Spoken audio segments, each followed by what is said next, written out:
Hello বন্ধুরা, প্রতিদিনের মতো আবার চলে এলাম আমি তোমাদের কাছে আরেকটি নতুন গল্প বলবো বলে।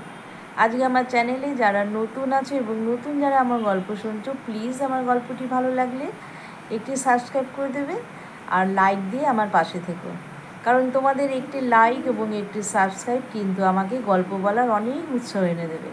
সবাই নিশ্চয়ই ভালো আছো, আমিও ভীষণ ভালো আছি। জীবনটাকে অভিযোগ না করে ভালো মতো বাঁচতে শিখতে হবে, এই প্রসঙ্গে একটি গল্প আজকে আমি তোমাদের কাছে শেয়ার করব। একটি ছেলে একদিন ইচ্ছে করলো সে বৌদ্ধ ধর্ম গ্রহণ করবে। তো যার জন্য সে একদিন বৌদ্ধ সন্ন্যাসীর কাছে গিয়ে সেই ছেলেটি বৌদ্ধ ধর্ম গ্রহণ করলো। করার পরে সে মাঝে মাঝে সে আশ্রমে যেত এবং গিয়ে বুদ্ধদেব যা যা বলতেন সেই বুদ্ধদেবের সন্ন্যাসীর কাছে দিয়ে সেই ছেলেটি সব কিছু মন দিয়ে শুনত। কিন্তু সে প্রতিদিন ওঠার আগে সেই বৌদ্ধ সন্ন্যাসীকে অভিযোগ করত যে, বাবু, আমার জীবনটা বৃথা, কারণ আমি কোনো সময়তেই আমি সুখী হই না। সংসারেও আমি সবার থেকে বেকার মনে হয় আমাকে। আমি যে কাজই করি সেই কাজে আমার যেন মনে হয় সেটা বেকার করছি, এবং সংসারেও আমি যেন সবার থেকে অসুখী, কারণ আমি সবার থেকে দেখতে খারাপ, আমার ইনকামও সবার থেকে খারাপ, এবং আমি যা করি সেটাই সবার কাছে খারাপ মনে হয়, যার জন্যে আমি কোনো সময় আমি শান্তি পাই না। কি করে আমার এটা দূর হবে? কোনো কিছু আমার কাছে ভালো লাগে না, সমস্ত কিছু যেন মনে হয় সবাই আমার থেকে অনেক বেশি, আমি তাদের থেকে অনেক কম সব কিছুতে। এরকম প্রতিদিন বৌদ্ধ সন্ন্যাসীকে সে ওঠার আগে এই কথাগুলো বলে যায়। তো বৌদ্ধ সন্ন্যাসী প্রতিদিন তার কথাগুলো শোনে। তো একদিন বৌদ্ধ সন্ন্যাসী তাকে বলে যে, বেশ, তুমি তোমার এই সমস্ত সমস্যার সমাধান আমি করে দেবো, তুমি কাল বিকেলে আমার এখানে এসো। তখন সেই ছেলেটি পরদিন বিকেলে সে বৌদ্ধ সন্ন্যাসীর কাছে এলো। তখন বৌদ্ধ সন্ন্যাসী বললেন যে, দেখো, আমি আজকে একটু ব্যস্ত আছি, তুমি বরং কাল সকালে এসো। ছেলেটি এই কথা শুনে মনে মনে ভাবলো, তাহলে আমাকে কেন আসতে বললো? আমার বেকার সময় নষ্ট হলো। যাই হোক, এ কথা বলে তাও সে পরদিন সকালে বৌদ্ধ সন্ন্যাসীর কাছে এলো। বৌদ্ধ সন্ন্যাসী বলল, আজকে আমরা কিন্তু একটা জায়গায় যাব, সেখানে যেতে হলে একটি গরুর গাড়ি আমাকে ভাড়া করতে হবে। তো বেশ, তাই হলো। গরুর গাড়ি করে সেই বৌদ্ধ সন্ন্যাসী আর সেই ছেলেটা চলছে। কিন্তু গরুর গাড়িটা ছিল অনেক পুরনো, নানান ধরনের আওয়াজ হচ্ছে। তখন সেই ছেলেটি বলছে, প্রভু, আপনি যাবেনই তো, এরকম একটা গরুর গাড়ি কেন ভাড়া করলেন? গাড়িটা একদম পুরনো, অনেক ধরনের আওয়াজ হচ্ছে, চড়েও মজা পাচ্ছি না, খালি ঝাঁকি লাগছে। চলুন আমরা বরং এই গরুর গাড়ির থেকে হেঁটে যাই, গরুর গাড়ির থেকে নেমে আমরা এখান থেকে হেঁটে যাই। তখন বৌদ্ধ সন্ন্যাসী বলল, ঠিক আছে, তাই হবে। তো উনি তাই করলেন। গরুর গাড়ি থেকে নেমে হাঁটা পথে তারা যাচ্ছে। যেতে যেতে সেই ছেলেটি বলছে, প্রভু, এত হাঁটা পথ, এখানে এই রাস্তায় প্রচুর বালি কাকড়, আর ভালো লাগছে না হাঁটতে, কোথাও এতটুকু ছায়া পাচ্ছি না যে একটু বিশ্রাম করব। চলুন আমরা বরং ওই জঙ্গলের পথ দিয়ে আমরা হেঁটে যাই, ওখানে প্রচুর গাছপালা আছে, ওখানে আমরা একটু বিশ্রাম পাবো। বৌদ্ধ সন্ন্যাসী বললেন, ঠিক আছে, তাই হবে, চলো। তখন বৌদ্ধ সন্ন্যাসী আর সেই ছেলেটি মিলে সেই জঙ্গলের পথ দিয়ে হেঁটে হেঁটে যাচ্ছে। যেতে যেতে হঠাৎ সেই ছেলেটির চোখে পড়ে একটি লম্বা বিষধর সাপ। তখন ছেলেটি বৌদ্ধ সন্ন্যাসীকে বলে যে, প্রভু, এই পথ দিয়ে যাওয়া আমাদের ঠিক হবে না, কারণ এত পোকা মাকড়, আর ওই যে দেখছেন একটা বিষধর সাপ ওখানে, আমি এই পথ দিয়ে যাব না, আমরা সে আগে পাকা রাস্তা দিয়ে আমরা যাই। তখন বৌদ্ধ সন্ন্যাসী বলল যে, দেখো, তুমি তো বললে, আমি তো বলছিলাম যে গরুর গাড়ি করে যাই, তুমি সেটা তোমার ভালো লাগলো না। তারপরে আমরা জঙ্গলের ওই পাকা রাস্তা দিয়ে গেলাম, তুমি বললে সেখানে কোনো গাছপালা নেই, ছায়া নেই, কাকড় বালি ভর্তি, হাঁটতে অসুবিধা হচ্ছে। এবারে জঙ্গলের মাঝখান দিয়ে যাচ্ছি, তাও তুমি বলছো যে এখান দিয়ে যাবো না, এখানে বিষাক্ত সাপ আছে। ঠিক আছে, সাপের মতো আছে, আমরা আমাদের পথ দিয়ে চলে যাব, সেটা নিয়ে ভেবো না, কারণ আমরা এখন অনেক দূর এগিয়ে আসছি, এখান থেকে ফিরে যাওয়া অনেক মুশকিল। আমরা এই পথ দিয়ে রওনা দিই, আর আমাদের যাওয়ার পরে ওখানে এক বাড়িতে আমাদের নেমন্তন্ন আছে। তখন ছেলেটি আর কী করবে, কিছু বলল না। সে কী করলো, বৌদ্ধ সন্ন্যাসীর সাথে ওই দিক দিয়ে হাঁটতে হাঁটতে সে গেল। যেতে যেতে বৌদ্ধ সন্ন্যাসী গ্রামের ভিতর ঢুকে এক বাড়িতে গেল। সেখানে গিয়ে তাদের এক বাড়িতে নেমন্তন্ন ছিল, কিন্তু সেই বাড়ির মানুষ অতি ভদ্র, অতি ভালো, কিন্তু ভীষণ গরিব। তারা যা আয়োজন করেছে তাই দিয়ে কিন্তু তাদেরকে প্রচুর আদর আপ্যায়ন করে খেতে দিল শুধু রুটি আর সবজি, কারণ যা জুটেছে তাদের তাই দিয়েই তারা খেতে দিল। বৌদ্ধ সন্ন্যাসী তো খুব তৃপ্তি করে সেটা খাবারটা খেয়ে নিলেন, কিন্তু ছেলেটি বলল যে না না, আমি এই খাবার খেতে পারবো না। নেমন্তন্ন করেছে যখন শুধু কি রুটি সবজি, তাহলে তো আরও কিছু পদ করতে পারত। তখন বৌদ্ধ সন্ন্যাসী বলল, ঠিক আছে, তুমি তাহলে খেও না, আমার ভীষণ খিদে পেয়েছে, আমি খেয়ে নিই। বলে বৌদ্ধ সন্ন্যাসী সেই রুটি তরকারি খেয়ে বৌদ্ধ সন্ন্যাসী আবার হাঁটা দিল। দুজন মিলে হাঁটতে হাঁটতে হাঁটতে ছেলেটি বেশ ক্লান্ত হয়ে গেল। তখন সে ছেলেটি বলছে, প্রভু, আমার কিন্তু ভীষণ খিদে পেয়েছে, আমি এখন কি করি, কোথায় খাবার পাবো? তখন বৌদ্ধ সন্ন্যাসী বলল, তাহলে তুমি যাও বাইরে কোথাও গিয়ে খোঁজ করো, দেখো তুমি কোথায় খাবার পাও, কিংবা তুমি কারোর বাড়ি গিয়ে দেখো কে কী রান্না করেছে, সেখান থেকে যদি তোমাকে একটু খেতে দেয়। সেই কথা শুনে সেই ছেলেটি বেরিয়ে পড়লো একটু বাইরে গিয়ে দেখলো অনেক দোকানে খোঁজ করলো, করে গিয়ে দেখলো এত বেলায় দুপুর গড়িয়ে বিকেল হয়ে গেছে, তখন আর কোথাও খাওয়া দাওয়া মিলল না।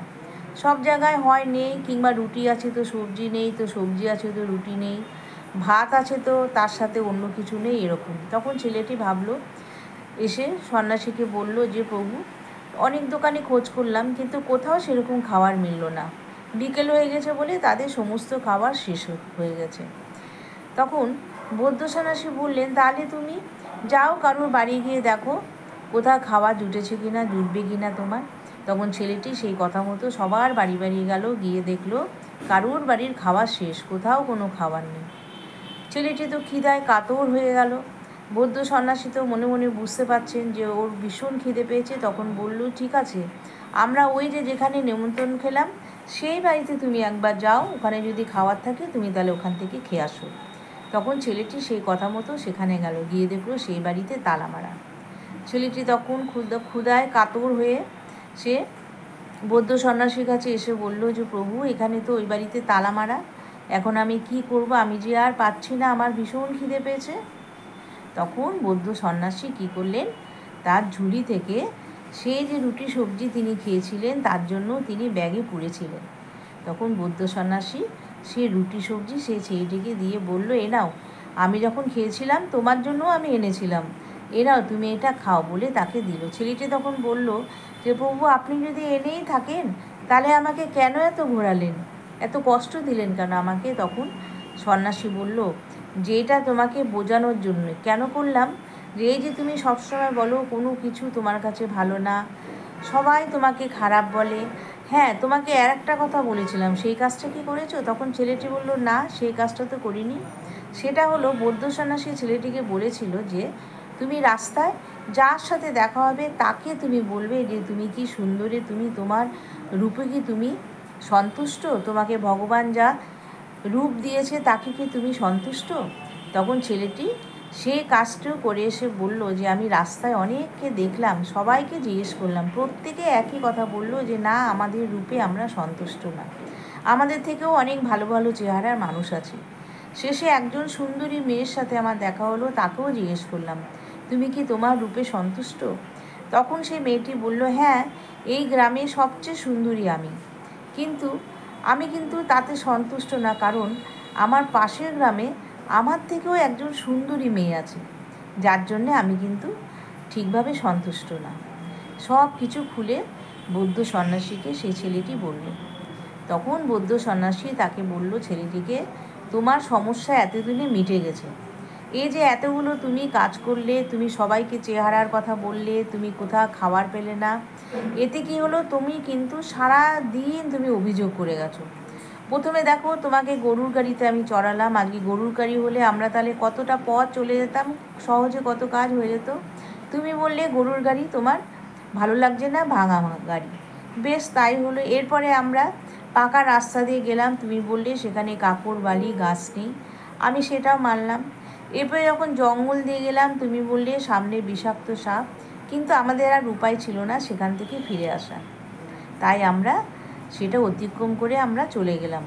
এটা করতে করতে আমাদের কিন্তু প্রায় সন্ধে লেগে গেল, না হলে আজকে আমরা ওখান থেকে আরও তাড়াতাড়ি আমরা ফিরে আসতাম। তাহলে দেখছো, জীবনে সারাক্ষণ যদি অভিযোগ করো তাহলে কিন্তু কোনো কাজই কিন্তু তুমি ঠিকমতো করতে পারবে না। আজকে দেখো, তুমি তোমার চেহারার কথা বলছো, কেউ কিন্তু তার রূপ নিয়ে কিন্তু কেউ সুখী না।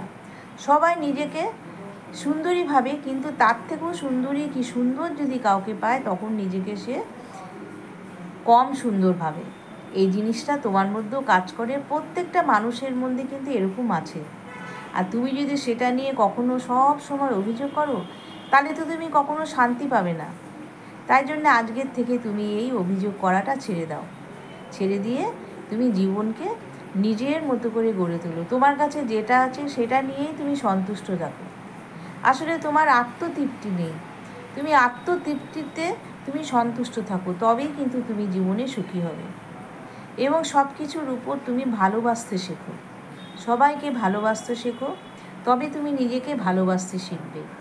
তোমার কাছে যখন যে সুযোগটা আসবে সেই সুযোগটাকেই তুমি কাজে লাগাবে, সেই সুযোগটাকেই তুমি সেদিনকার জন্য সবচেয়ে ভালো দিন মনে করবে, সবচেয়ে ভালো সুযোগ মনে করবে। এইভাবে যদি তুমি করো তাহলে কিন্তু তুমি জীবনে অনেক শান্তি পাবে। তোমার কাছে তখন কোনো অভিযোগই অভিযোগ মনে হবে না। অভিযোগকে কখনো অভিযোগ ভেবে ভাববে না। যে কোনো অভিযোগ আসুক সেটাকে তুমি চ্যালেঞ্জ হিসাবে নেবে, তবেই কিন্তু সেই কাজটি তুমি সম্পূর্ণভাবে করতে পারবে। এই কথা শুনে তখন সেই ছেলেটি বৌদ্ধ সন্ন্যাসীকে প্রণাম করে বলল যে, গুরুদেব, আমি এতদিনে বুঝলাম যে আমার সারাটা জীবন বৃথা গেল। এতটা বয়স হয়ে গেল কিন্তু আমি সারা জীবন সংসারেও আমি এই অভিযোগ নিয়েই চলতাম, যার জন্য আমার কোনো কিছুতেই আমি এগোতে পারতাম না। এতদিন আপনি এতক্ষণ যে ঘটনা ঘটালেন আমার সাথে, আমি এই ঘটনার জন্যে আমি বুঝতে পারলাম যে আপনি আমাকে কেন এইসব করালেন। আমি এতদিনে সব বুঝতে পারলাম। ওই কারণে সুযোগ আসলে কখনো ছাড়বো না। সেই সুযোগটাকে আমি আজকের থেকে সব সময় কাজে লাগাবো আর তার সম্মান দিতে শিখব। আমার আজকে ভুল ভেঙে গেল। তাহলে বৌদ্ধ সন্ন্যাসী সেই ছেলেটিকে এত কিছু কার্যকলাপের মধ্যে তার সেই যে অভিযোগ করার স্বভাবটা সেটা বুঝিয়ে দিল। এটা কি আমরা বুঝতে পেরেছি? যদি আমরা বুঝতে পারি তাহলে কিন্তু আমার এই গল্পটা বলা সার্থক হবে। আশা করি বন্ধুরা তোমাদের সবাই আমার গল্পটা খুব ভালো লাগবে। যদি ভালো লাগে তোমরা এই গল্পটাকে প্রচুর শেয়ার করবে, বেশি বেশি করে শেয়ার করবে।